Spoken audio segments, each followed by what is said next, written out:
Assalamualaikum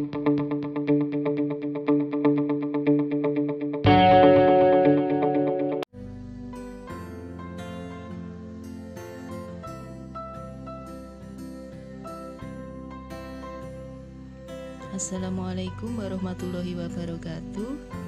Apa kabar anak-anak? Semoga sehat selalu ya. Kali ini kita akan melanjutkan pembelajaran kimia dengan topik reaksi reduksi oksidasi. Ya, anak-anak, coba kalian perhatikan benda-benda dari besi yang ada di sekitar rumah kalian. Peralatan dari besi yang dibiarkan di udara terbuka lama-kelamaan akan berkarat. Perkaratan tersebut akan lebih cepat jika besi berada di lingkungan yang lembab. Perkaratan ini terjadi karena besi bereaksi dengan oksigen di udara. Reaksi suatu zat dengan oksigen juga disebut reaksi oksidasi. Apakah reaksi oksidasi hanya terjadi pada kasus perkaratan besi? Kita akan mempelajarinya dalam kegiatan pembelajaran kali ini.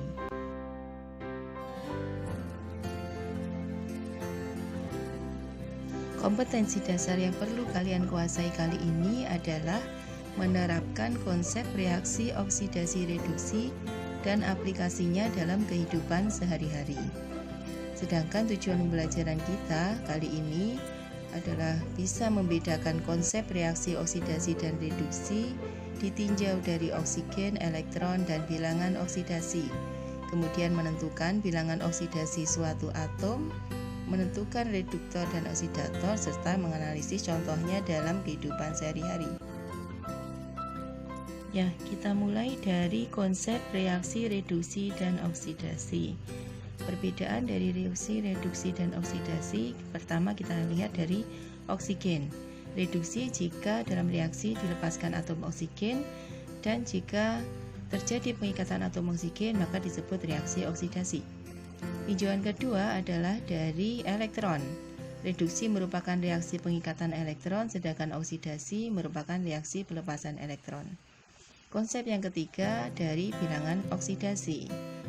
Apa itu bilangan oksidasi?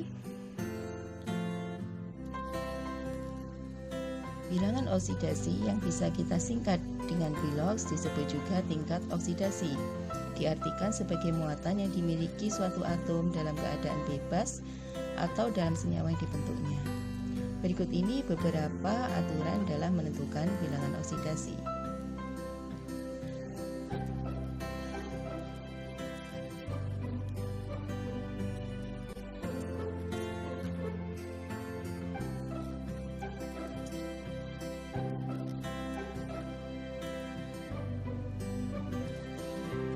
Bagaimana dengan atom-atom yang belum tercantum dalam ketentuan tadi? Nah, kita bisa melakukan penghitungan dengan contoh-contoh sebagai berikut.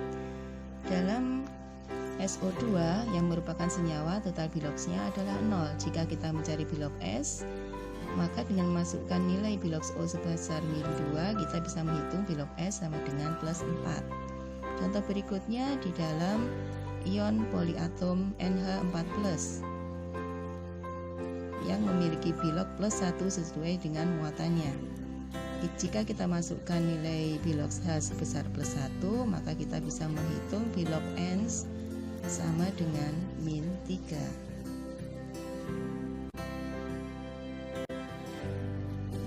Berikutnya kita mengidentifikasi mana yang berperan sebagai reduktor dan mana yang berperan sebagai oksidator. Dalam reaksi redoks, bereaksi yang dapat mengoksidasi bereaksi lain dinamakan zat pengoksidasi atau oksidator. Sebaliknya, zat yang dapat mereduksi zat lain dinamakan zat bereduksi atau reduktor. Silakan kalian amati dalam contoh berikut ini mana yang sebagai reduktor dan mana yang sebagai oksidator.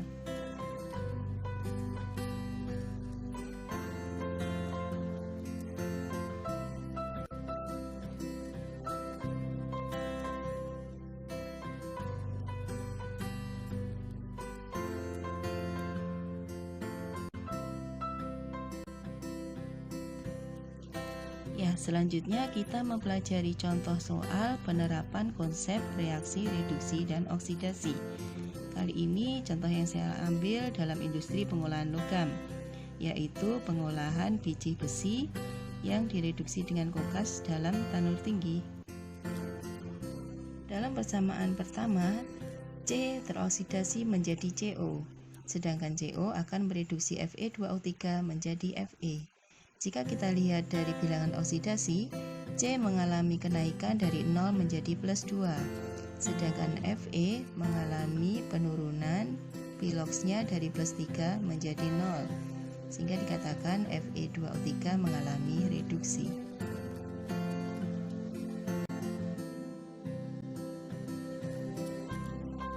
Untuk latihan, coba nanti kalian tentukan manakah yang menunjukkan reaksi reduksi dan oksidasi dari persamaan reaksi berikut, kemudian menentukan bilangan oksidasi masing-masing atom, menentukan mana yang berperan sebagai oksidator dan reduktor, menunjukkan hasil oksidasi dan hasil reduksinya dari reaksi perkaratan besi berikut ini.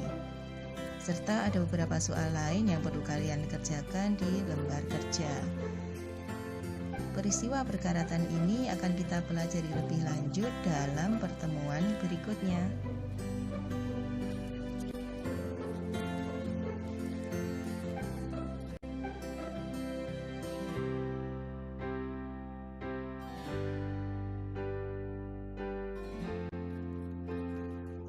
Untuk kegiatan pembelajaran selanjutnya, kita akan menyelidiki peristiwa korosi atau perkaratan ini. Kalian siapkan alat dan bahannya. Nanti kita akan mengetahui faktor-faktor apa saja yang kira-kira bisa mempercepat korosi, sekaligus apa yang bisa kita lakukan untuk mencegahnya, sehingga akan bermanfaat dalam kehidupan kita sehari-hari. Ini merupakan gambar praktikum yang telah dilaksanakan oleh kakak kelas sekalian pada tahun sebelumnya.